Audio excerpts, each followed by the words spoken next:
ഇടതുപക്ഷം ഹൃദയപക്ഷം എന്ന വാട്സപ്പ് കൂട്ടായ്മയിൽ സഖാവ് ഇ ബാലാനന്ദന്റെ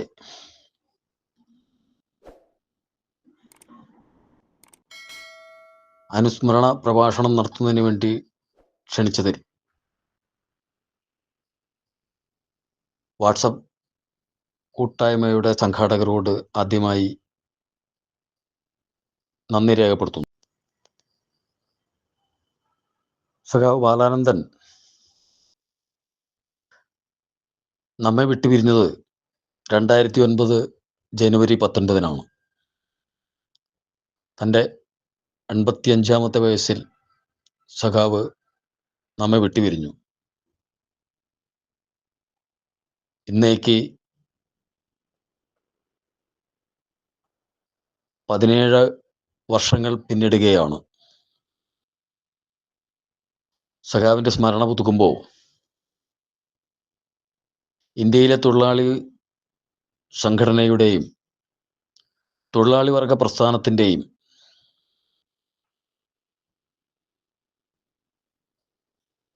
പോരാട്ട ചരിത്രത്തിലൂടെ ഉള്ള ഒരു കടന്നുപോക്ക് കൂടിയായിരിക്കും അദ്ദേഹത്തിൻ്റെ സ്മരണയിലൂടെ നമ്മളിലേക്ക് ഇരമ്പിയെത്തുന്നത്. കടുത്ത ദാരിദ്ര്യവും പട്ടിണിയും മൂലം സ്കൂൾ വിദ്യാഭ്യാസം പൂർത്തീകരിക്കാനാവാതെ 7ാം ക്ലാസ്സിൽ വച്ച് പഠനം അവസാനിപ്പിച്ച് തൊഴിൽ തേടി അലഞ്ഞ സഖാവ് പിൽക്കാലത്ത് സോഷ്യലിസ്റ്റ് രാഷ്ട്രമായ ഉത്തര കൊറിയയുടെ ഗോൾഡ് മെഡൽ ഓഫ് ഫ്രണ്ട്ഷിപ്പ് എന്ന ബഹുമതി കരസ്ഥമാക്കുന്ന നിലയിലേക്ക് വളർന്നു വന്നത് സംഭവബഹുലമായ തൊഴിലാളി വർഗ പ്രസ്ഥാനത്തിൻ്റെ അമരക്കാരനായിരുന്നു കൊണ്ട് നടത്തിയ ധീരോജ്വലമായ സമര പോരാട്ടങ്ങളുടെ ചരിത്രമാണ് നമുക്കതിൽ കാണാൻ വേണ്ടി കഴിയും. ആരായിരുന്നു സഖാവ് ബാലാനന്ദൻ എന്ന് ചോദിച്ചാൽ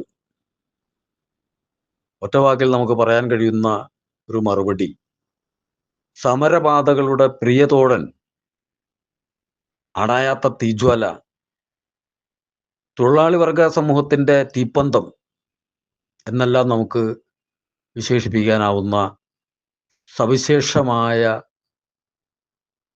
സംഘടനാ പാടവത്തിൻ്റെ സമരമുഖങ്ങളിൽ ധീരമായ നേതൃത്വത്തിൻ്റെ ഒട്ടനവധി മുഹൂർത്തങ്ങൾ നമുക്ക് കാണാൻ വേണ്ടി കഴിയും. ഏറെ അടുപ്പമുള്ളവർ സഖാവിനെ സ്വാമി എന്നാണ് വിളിച്ചിരുന്നത്. അദ്ദേഹത്തിൻ്റെ ജീവിതം സംഭവ ബഹുലവും ത്യാഗ നിർഭരവുമായിരുന്നു. തൊഴിലാളി സംഘടനയുടെ അമരക്കാരനായിരിക്കുമ്പോൾ തന്നെ കമ്മ്യൂണിസ്റ്റ് പ്രസ്ഥാനത്തിൻ്റെ സമുന്നത പദവിയിൽ അദ്ദേഹം എത്തിച്ചേർന്നത് തൊഴിലാളി വർഗത്തിൻ്റെ മോചനത്തിന്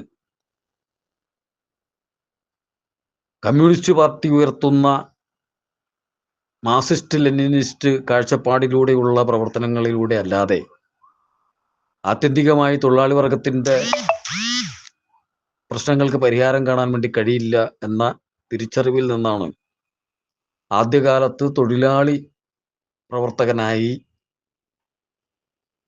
ആരംഭിച്ച അദ്ദേഹത്തിൻ്റെ പ്രവർത്തനം കമ്മ്യൂണിസ്റ്റ് പാർട്ടിയിലേക്ക് സന്നിവേശിക്കപ്പെടുന്നു. കൊല്ലം ജില്ലയിലെ ശക്തികുളങ്ങരയിൽ ജനിച്ച സഖാവ് ബാലാനന്ദൻ്റെ നേരത്തെ സൂചിപ്പിച്ചതുപോലെ ബാല്യകാല ജീവിതം ദാരിദ്ര്യത്തിൻ്റെയും പട്ടിണിയുടെയും കയ്പ് നിറഞ്ഞതായിരുന്നു. സ്കൂൾ പഠനം നിർത്തി കൂലിവേലക്കാരനായി അലഞ്ഞു തിരിഞ്ഞു നടന്ന സഖാവ് 1943 എറണാകുളം ജില്ലയിലെ,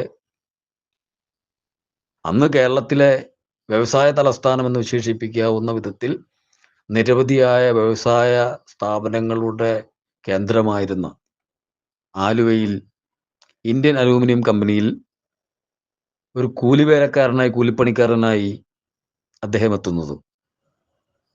കൂലിവേലക്കാരനിൽ നിന്നും തൻ്റെ സാമർഥ്യം കൊണ്ട് ആ കമ്പനിയിലെ മാസശമ്പളക്കാരനായ ഇലക്ട്രീഷ്യനായി അദ്ദേഹം തൊഴിലെടുക്കുന്ന സ്ഥിതിയിലേക്ക് അദ്ദേഹം വളർന്നു. ആ സമയത്താണ് ആദ്യമായി ഒരു ട്രേഡ് യൂണിയൻ സംവിധാനത്തിൻ്റെ പന്ഥാവിലേക്ക് സഖാവ് കടന്നു വരുന്നത്. സജീവമായ സംഘടനാ പ്രവർത്തനത്തിലേക്ക് ഇഴുകിച്ചേർന്ന സഖാവിന് സ്വാഭാവികമായിട്ടും കമ്പനി ഉടമകളിൽ നിന്ന് അതിശക്തമായ എതിർപ്പ് ഉണ്ടാവുകയും ഒരു ഘട്ടത്തിൽ യൂണിയൻ പ്രവർത്തനം അവസാനിപ്പിച്ചില്ല എങ്കിൽ തൊഴിലിൽ നിന്നും പിരിച്ചുവിടപ്പെടും എന്ന ശക്തമായ താക്കീതുണ്ടായപ്പോൾ പിരിച്ചുവിടപ്പെട്ടാലും യൂണിയൻ പ്രവർത്തനം അവസാനിപ്പിക്കാൻ തയ്യാറല്ല എന്ന നിലപാട് സ്വീകരിച്ച സഖാവിന് ആ ജോലിയിൽ നിന്നും പുറത്തു പോകേണ്ടി വന്നു. കമ്പനി ഉടമകളും അക്കാലത്തെ ഭരണകൂടവും ആ തൊഴിലാളി നേതാവിനെ വേട്ടയാടുകയും നിരവധിയായ കള്ളക്കേസുകൾ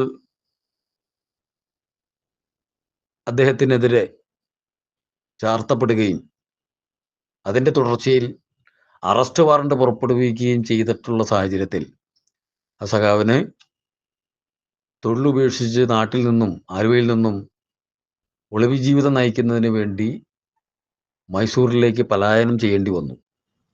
മൈസൂരിലെത്തിയ അദ്ദേഹം അവിടെയും നിശബ്ദനായി ഒതുങ്ങിക്കൂടി ജീവിക്കാനല്ല ആഗ്രഹിച്ചത്. അവിടെയും തൊഴിലാളികളെ സംഘടിപ്പിക്കുന്നതിനും അവരുടെ പ്രശ്നങ്ങളിൽ ഇടപെടുന്നതിനുമെല്ലാം സമയം കണ്ടെത്തുകയും അതിന് നേതൃത്വം നൽകുകയും എല്ലാം ചെയ്തുകൊണ്ട് സഖാവിൻ്റെ പ്രവർത്തനം അവിടെയും സജീവമായി മുന്നേറുന്ന ഒരു ചരിത്രം നമുക്ക് അദ്ദേഹത്തിൻ്റെ ജീവിതപാതയിൽ കാണാൻ വേണ്ടി കഴിയും. 1943 കമ്മ്യൂണിസ്റ്റ് പാർട്ടി അംഗമായ സഖാവ് CPMന്റെ രൂപീകരണ സമ്മേളനത്തിൽ തന്നെ പാർട്ടി സംസ്ഥാന കമ്മിറ്റി അംഗമായി തെരഞ്ഞെടുക്കപ്പെട്ടു.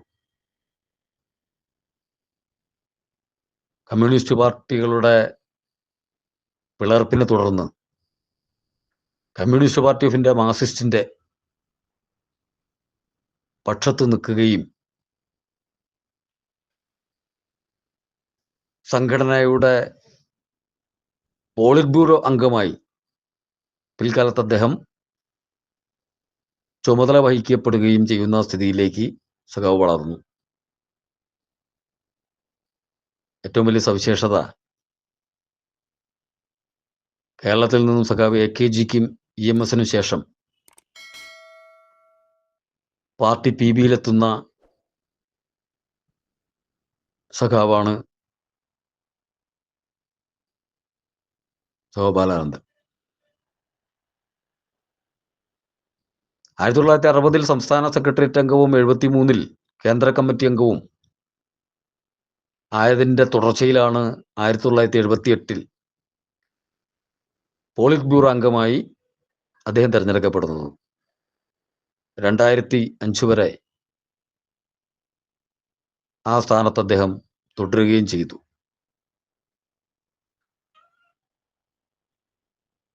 ഇന്ത്യയിലെ തൊഴിലാളി വർഗത്തിൻ്റെ സമര സംഘടന എന്നുള്ള നിലയ്ക്ക് CITU രൂപീകരിച്ചപ്പോൾ 1970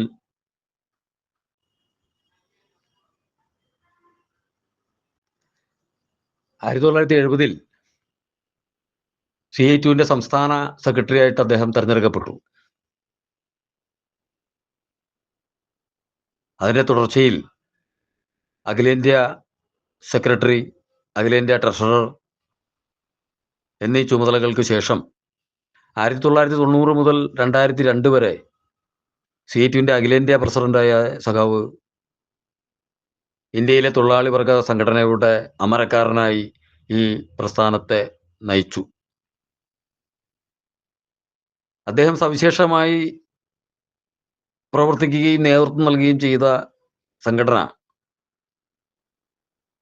ഇന്ത്യയിലെ വൈദ്യുതി മേഖലയിൽ പണിയെടുക്കുന്ന തൊഴിലാളികളുടെയും ജീവനക്കാരുടെയും പ്രശ്നങ്ങൾ ഉയർത്തിപ്പിടിച്ചുകൊണ്ട്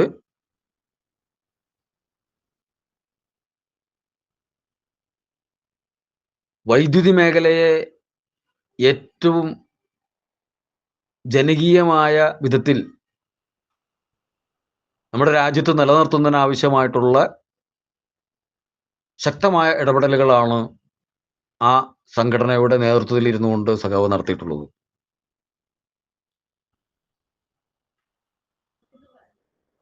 വെറും 7ാം ക്ലാസ് മാത്രം വിദ്യാഭ്യാസമുള്ള സഖാവ്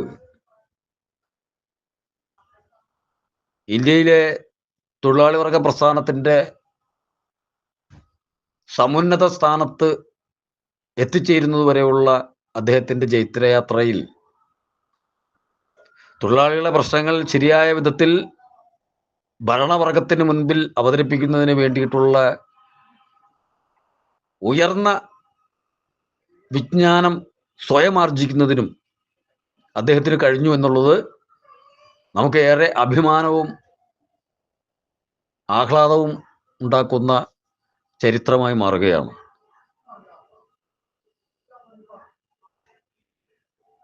തൻ്റെ സംഘടനാ പ്രവർത്തനത്തിനിടയിൽ തൊഴിലാളികളുടെ പ്രശ്നങ്ങൾക്ക് വേണ്ടിയിട്ടുള്ള സമര പോരാട്ടങ്ങൾക്ക് നേതൃത്വം നൽകുന്നതോടൊപ്പം തന്നെ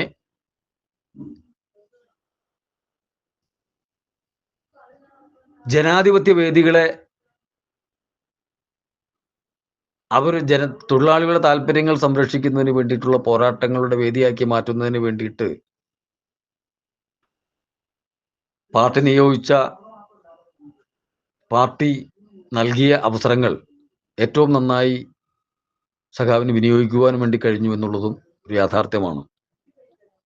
1967-ലും 1970-ലും വടക്കേക്കര നിയമസഭാ മണ്ഡലങ്ങളിൽ നിന്ന് അദ്ദേഹം MLA ആയി നിയമസഭയ്ക്കകത്ത് എത്തിച്ചേരുകയും 1980-ൽ മുകുന്ദപുരം പാർലമെന്റ് മണ്ഡലത്തിൽ നിന്നും മത്സരിച്ച് വിജയിച്ച് MP ആവുകയും ചെയ്തു. മുകുന്ദപുരം പാർലമെന്റ് മണ്ഡലം എന്ന് പറയുമ്പോൾ ഇപ്പോഴത്തെ ചാലക്കുടി പാർലമെന്റ് നിയോജക മണ്ഡലം ആണ് മുൻപ് മുകുന്ദപുരം എന്ന നാമധേയത്തിൽ അറിയപ്പെട്ടിരുന്നു.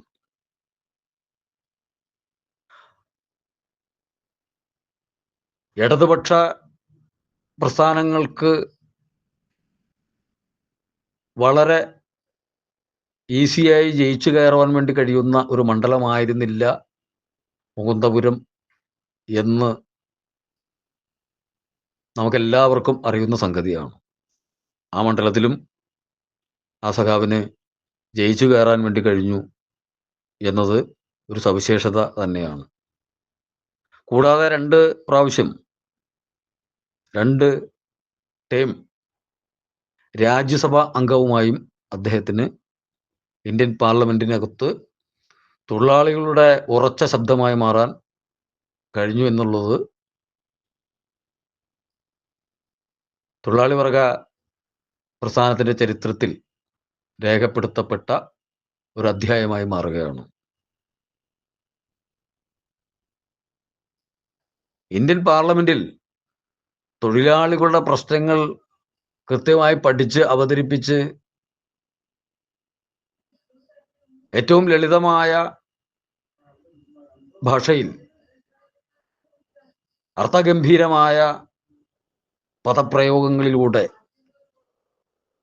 ഭരണകൂടത്തിന്റെ മുൻപിൽ ഇംഗ്ലീഷ് ഭാഷയിൽ പ്രശ്നങ്ങൾ അവതരിപ്പിക്കുവാൻ അദ്ദേഹത്തിന് കഴിഞ്ഞു എന്നുള്ളത് നമുക്ക് ഏറെ ആഹ്ലാദം തരുന്ന ഒരു യാഥാർത്ഥ്യമാണ്. പാർലമെന്റിലെ ബജറ്റ് അവതരണവുമായി ബന്ധപ്പെട്ടുകൊണ്ടുള്ള പ്രസംഗങ്ങളിൽ അദ്ദേഹം നടത്തിയിട്ടുള്ള ഇടപെടലുകളും പ്രസംഗങ്ങളും അതെല്ലാം ചരിത്ര രേഖകളായി ഇന്നും അവശേഷിക്കുന്നു എന്നുള്ളത് തൊഴിലാളികളെ സംബന്ധിച്ച് ഏറെ അഭിമാനത്തോടു കൂടി ഓർക്കുവാൻ കഴിയുന്ന ഒരു കാര്യമാണ്. 7ാം ക്ലാസ് മാത്രം പ്രാഥമിക വിദ്യാഭ്യാസമുള്ള സഖാവ് ബാലാനന്ദൻ തൊഴിലാളികളുടെ പ്രശ്നങ്ങൾ ഏറ്റെടുത്തുകൊണ്ട് അവർക്ക് വേണ്ടിയിട്ടുള്ള പോരാട്ടത്തിന്റെ ഭാഗമായി ധീരോജ്വലമായ പന്ഥാവുകളിലൂടെ നടന്നു കയറി സ്വയം വിജ്ഞാനം ആർജിച്ച് ആ നിലയിലേക്ക് ഉയർന്ന ഒരു കാഴ്ച നമുക്ക് ഏറെ അഭിമാനമുണ്ടാക്കുന്ന ഒരു വസ്തുതയായിട്ട് നിലനിൽക്കുകയാണ്. തൊഴിലാളികൾ എവിടെയെല്ലാം അടിച്ചമർത്തപ്പെടുന്നുവോ അവിടെയെല്ലാം സഖാവ് ബാലാനന്ദന്റെ സാന്നിധ്യം ഉണ്ടായിട്ടുണ്ട്. കേരളത്തിൽ മാത്രമല്ല, മഹാരാഷ്ട്രയിലെയും പഞ്ചാബിലെയും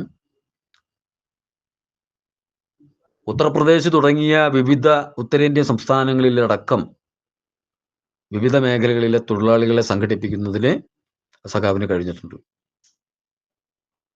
നിയമസഭയിലും രാജ്യസഭയിലും ലോകസഭയിലുമെല്ലാം തൊഴിലാളികളുടെ ശബ്ദമായി സഖാവിന് മാറാൻ വേണ്ടി കഴിഞ്ഞു. ഇന്ത്യയിലെ ഇലക്ട്രിസിറ്റി ബോർഡിലെ ജീവനക്കാരുടെ ഏറ്റവും വലിയ സമര സംഘടനയെ വാർത്തെടുക്കുന്നതിന് അക്കാലയളവിൽ അദ്ദേഹത്തിന് കഴിഞ്ഞു. ആ സംഘടനയുടെ ഊർജമാണ് വർത്തമാനകാല സാഹചര്യത്തിലും നരേന്ദ്രമോദി ഗവൺമെന്റ് ഇന്ത്യൻ പാർലമെന്റിനകത്ത് വൈദ്യുതി ഭേദഗതി നിയമം കൊണ്ടുവരുവാൻ വേണ്ടി 2 വട്ടം ശ്രമിച്ചിട്ടും ഇന്ത്യയിലെ വൈദ്യുതി മേഖലയിലെ തൊഴിലാളികളുടെ ഒറ്റക്കെട്ടായി നിന്നുള്ള പ്രതിഷേധവും പ്രതിരോധവും BMS ഒഴികെയുള്ള എല്ലാ സംഘടനകളും ഒത്തുചേർന്ന് കൈപിടിക്കുന്ന, പ്രതിഷേധിക്കുന്ന, പ്രതിരോധിക്കുന്ന സ്ഥിതിവിശേഷമുണ്ടായതും ഈ 2 പ്രാവശ്യവും നരേന്ദ്രമോദി ഗവൺമെന്റിന് തങ്ങളുടെ ആ ഉദ്യമത്തിൽ നിന്ന് പിൻവാങ്ങേണ്ടിയും വന്നത് സഖാവ് ഉയർത്തി വിട്ട ഇലക്ട്രിസിറ്റി ബോർഡ് ജീവനക്കാരുടെ ആ ആത്മവീര്യം അത് തലമുറകൾ കൈമാറി ഇന്നും ഇന്ത്യക്കകത്ത് സജീവമായി നിൽക്കുന്നതിൻ്റെ ഉദാഹരണമായിട്ട് നമുക്ക് കാണാൻ വേണ്ടി കഴിയും. കേന്ദ്ര സർക്കാരിന്റെ ജനവിരുദ്ധ, തൊഴിലാളി വിരുദ്ധ, ദേശദ്രോഹ നയങ്ങൾക്കെതിരെ പോരാടുന്നതിന് വൈദ്യുതി മേഖലയിലെ തൊഴിലാളികളെയും എഞ്ചിനീയർമാരെയും ആ മേഖലയിൽ പ്രവർത്തിക്കുന്ന ഇതര സംഘടനകളെയും അദ്ദേഹത്തിന്റെ നേതൃത്വത്തിൽ ഒരു പൊതുവേദിയിൽ കൂട്ടിയിണക്കുന്നതിന് വിദഗ്ധമായി നേതൃത്വം നൽകുവാൻ സഖാവിന് കഴിഞ്ഞു. അത് പിൽക്കാലത്ത് വൈദ്യുതി മേഖലയിലെ, ഇന്ത്യയിലെ വൈദ്യുതി മേഖലയുടെ ഗതിയെ തന്നെ നിയന്ത്രിക്കുന്ന ഒരു മഹാപ്രസ്ഥാനമായി അത് മാറി. NCCOEEE എന്ന സംഘടനയുടെ രൂപീകരണത്തിലേക്ക് ദേശീയ അടിസ്ഥാനത്തിലുള്ള ഇലക്ട്രിസിറ്റി ബോർഡ് മേഖലയിലെ ഏറ്റവും നിർണായകമായ ചുമതല വഹിക്കുന്ന എഞ്ചിനീയർമാരുടെ അടക്കം സംഘടനയെ അഖിലേന്ത്യാ അടിസ്ഥാനത്തിൽ രൂപീകരിക്കുന്ന ആ ഒരു സ്ഥിതിവിശേഷത്തിലേക്ക് സഖാവിന് സംഘടനയെ വളർത്താൻ വേണ്ടി കഴിഞ്ഞു.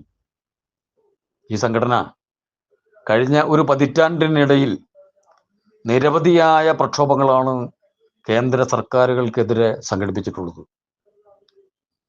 ആ പ്രക്ഷോഭങ്ങളുടെ ഭാഗമായിട്ടാണ് ഇന്ത്യയിലെ ഗ്രാമീണ മേഖലയിലെ വൈദ്യുതീകരണവും അതുപോലെ വൈദ്യുതി മേഖലയിലെ വിവിധ സബ്സിഡി പ്രശ്നങ്ങളിലടക്കം കേന്ദ്ര ഗവൺമെന്റിന് ജനപക്ഷത്ത് നിന്നുകൊണ്ടുള്ള നിലപാടുകൾ സ്വീകരിക്കേണ്ടി വന്നത് എന്നുള്ളതും ഒരു ചരിത്രമായി മാറുകയാണ്.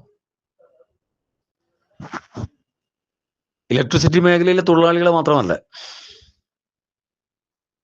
1994-95 കാലത്ത് കോഫി ബോർഡ് തൊഴിലാളികളെ പിരിച്ചുവിടാൻ നരസിംഹറാവു ഗവൺമെന്റ് തീരുമാനിച്ചപ്പോൾ അതിനെതിരെ ശക്തമായ നിലപാട് സ്വീകരിച്ച്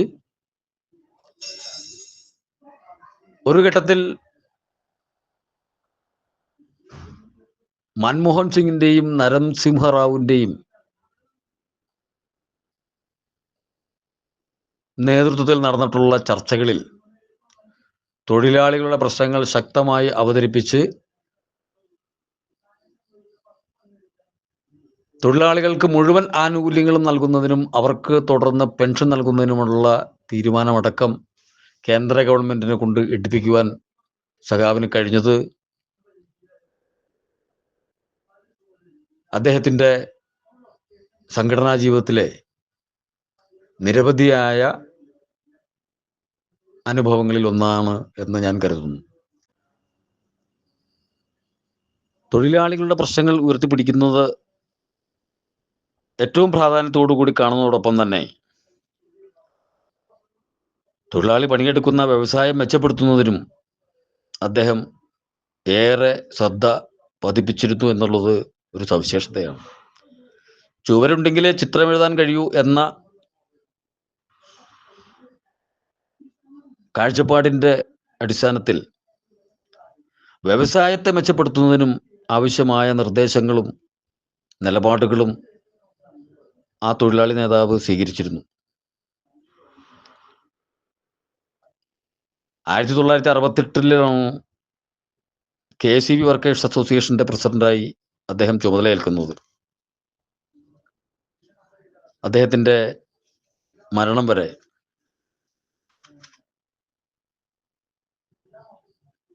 ഇന്ത്യയിലെ വൈദ്യുതി മേഖലയിലെ തൊഴിലാളികളുടെ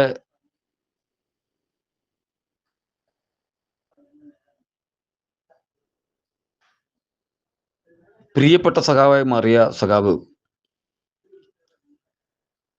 അദ്ദേഹത്തിന്റെ മരണം വരെ ആ ചുമതലയിൽ തുടർന്നു എന്നുള്ളത് ആ സംഘടനയും ആ സംഘടനയിലെ തൊഴിലാളികളും ആ സഖാവിനോടുള്ള സമീപനം എന്തായിരുന്നു എന്നുള്ളത് നമ്മൾക്ക് മനസ്സിലാക്കി തരുന്ന ഒരു കാര്യമാണ്. തൊഴിലാളി വർഗത്തിന് അസാധ്യമായി ഒന്നുമില്ല എന്ന ഒരു പാഠമാണ്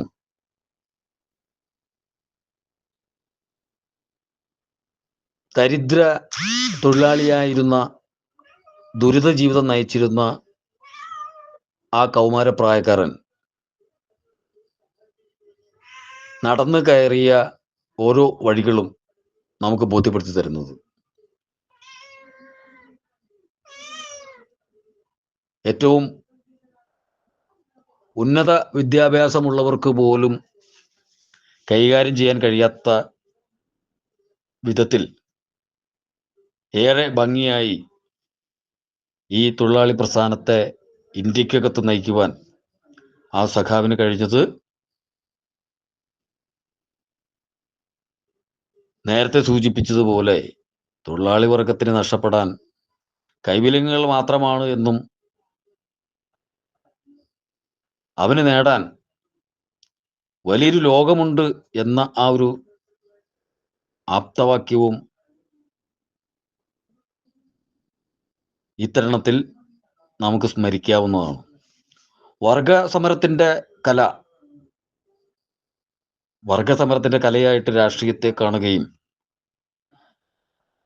അതിനനുസൃതമായി തൻ്റെ മുൻപിൽ വരുന്ന പ്രശ്നങ്ങളെയും പ്രതിഭാസങ്ങളെയും വിശകലനം ചെയ്തുകൊണ്ട് സംഘടനയെ ജീവനറ്റതാക്കുന്നതിൽ അദ്ദേഹത്തിന് കഴിഞ്ഞു എന്നുള്ളത് ചരിത്രമായി മാറുകയാണ്. ഇന്ത്യയിലെ തൊഴിലാളി വർഗ പ്രസ്ഥാനത്തിന്റെ ചരിത്രം പരിശോധിക്കുമ്പോൾ ആ ചരിത്രത്തിൽ ഏറെ പ്രാധാന്യത്തോടും ആവേശത്തോടും കൂടി നമുക്ക് വായിച്ച് മനസ്സിലാക്കുവാൻ കഴിയുന്ന ഏടുകൾ സഖാവിന്റെ തൊഴിലാളി വർഗ പ്രസ്ഥാനത്തിന്റെയും തൊഴിലാളി സംഘടനയുടെയും പ്രവർത്തനങ്ങളിലൂടെ നമുക്ക് വായിച്ചെടുക്കാനാകും. ഈ അനുസ്മരണ പ്രഭാഷണം അവസാനിപ്പിക്കുന്നതിന് മുൻപ് ഒരു കാര്യം കൂടി സൂചിപ്പിച്ച് ഞാൻ അവസാനിപ്പിക്കാൻ ആഗ്രഹിക്കുന്നു.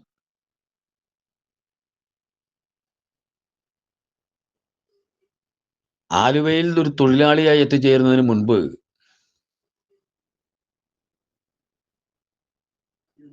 അതിനു മുൻപ് മുതൽ തന്നെ അടിച്ചമർത്തപ്പെടലുകളോട് ഏറെ വൈകാരികമായി പ്രതിഷേധിക്കുവാനും പ്രതികരിക്കുവാനുമുള്ള ഒരു മനസ്സ് അദ്ദേഹത്തിനുണ്ടായിരുന്നു. അതുകൊണ്ട് തന്നെ നമുക്ക് വായിച്ചു മനസ്സിലാക്കുവാൻ വേണ്ടി കഴിയുന്നൊരു കാര്യം, ആലുവയിൽ അലൂമിനിയം കമ്പനിയിൽ ജോലി ചെയ്യുന്ന സമയത്താണ് 1943 ആണ് ആലുവയിൽ എത്തിച്ചേരുന്നത് എന്ന് നമ്മൾ സൂചിപ്പിച്ചു. ബ്രിട്ടീഷുകാർക്കെതിരായിട്ടുള്ള ശക്തമായ സമര പ്രക്ഷോഭങ്ങൾ നടക്കുന്ന കാലം. സർ CP അടക്കമുള്ള ദിവാൻ ഭരണം കൊടികുത്തുന്ന കാലം. അക്കാലത്ത് തൊഴിലാളികളുടെ പ്രശ്നങ്ങൾ ഒരു നിവേദനമായി ദിവാന്റെ മുൻപിൽ നൽകപ്പെടുകയും ആ നിവേദനവുമായി ബന്ധപ്പെട്ടുകൊണ്ടുള്ള ഒരു ചർച്ച നടത്തുന്നതിന് വേണ്ടി തൊഴിലാളി നേതാക്കന്മാരായിട്ടുള്ള സഖാക്കൾ TV തോമസിനെയും സഖാവ് E ബാലാനന്ദനെയും ഉഗ്രപ്രതാപിയായ സർ CP ചർച്ചയ്ക്ക് വിളിച്ചു. തൊഴിലാളി നേതാക്കന്മാരോട് അവർ ദിവാൻ ആവശ്യപ്പെട്ടു,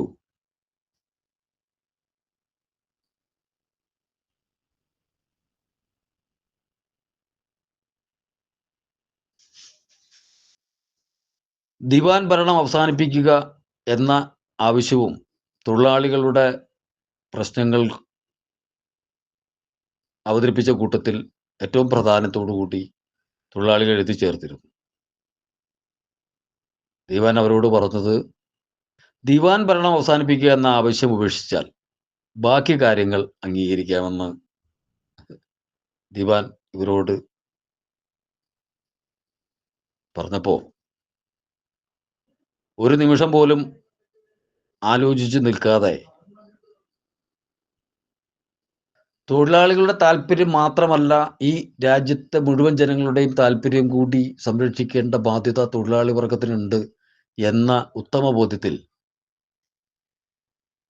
സഖാവ് ബാലാനന്ദനും TV തോമസും നൽകിയ മറുപടി, ദിവാൻ ഭരണം അവസാനിപ്പിക്കാമെങ്കിൽ മറ്റെല്ലാ ആവശ്യങ്ങളും തൊഴിലാളികൾ താൽക്കാലികമായി മാറ്റിവെക്കാം എന്നാണ് ഉഗ്രപ്രതാപിയായ സർ CPക്ക് ഇവർ നൽകിയ മറുപടി. സഖാവിന്റെ ഓർമ്മ ഇന്ത്യയിലെ തൊഴിലാളി വർഗ പ്രസ്ഥാനത്തിന്റെ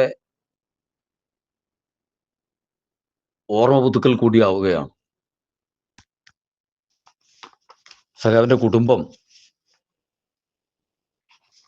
തന്റെ അവസാന വാർദ്ധക്യത്തിലേക്ക് എത്തുന്ന സന്ദർഭത്തിൽ തന്റെ പ്രവർത്തനങ്ങളെല്ലാം വാർദ്ധക്യ സഹജമായ പ്രയാസങ്ങൾ മൂലം പ്രതിസന്ധി നേരിട്ടുന്ന സന്ദർഭത്തിൽ അദ്ദേഹം കളമശ്ശേരിയിലാണ് താമസിക്കുവാനായി എത്തിച്ചേർന്നത്. സഖാവിന്റെ സഹധർമ്മിണിയും പാർട്ടിയുടെയും ജനാധിപത്യ മഹിളാ അസോസിയേഷന്റെയും തൊഴിലാളി വർഗ പ്രസ്ഥാനത്തിന്റെയും എല്ലാം അമരത്ത് നിന്നുകൊണ്ട് പ്രവർത്തിക്കുന്ന, കൈകോർത്ത് നിന്ന് പ്രവർത്തിക്കുന്ന ആവേശകരമായ കാഴ്ചയും നമുക്ക് ആ കാലത്ത് കാണാൻ വേണ്ടി കഴിഞ്ഞിട്ടുണ്ട്.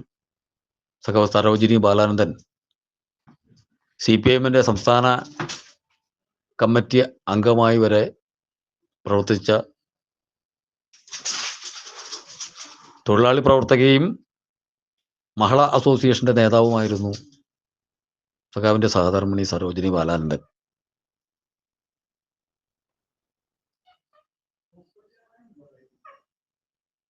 സഖാവിന്റെ മക്കൾ 3 പേരാണ്: സുശീല, സുലേഖ, സരള. അവരെല്ലാം വിവാഹിതരായി ഇപ്പോ നമ്മോടൊപ്പം ഉണ്ട്.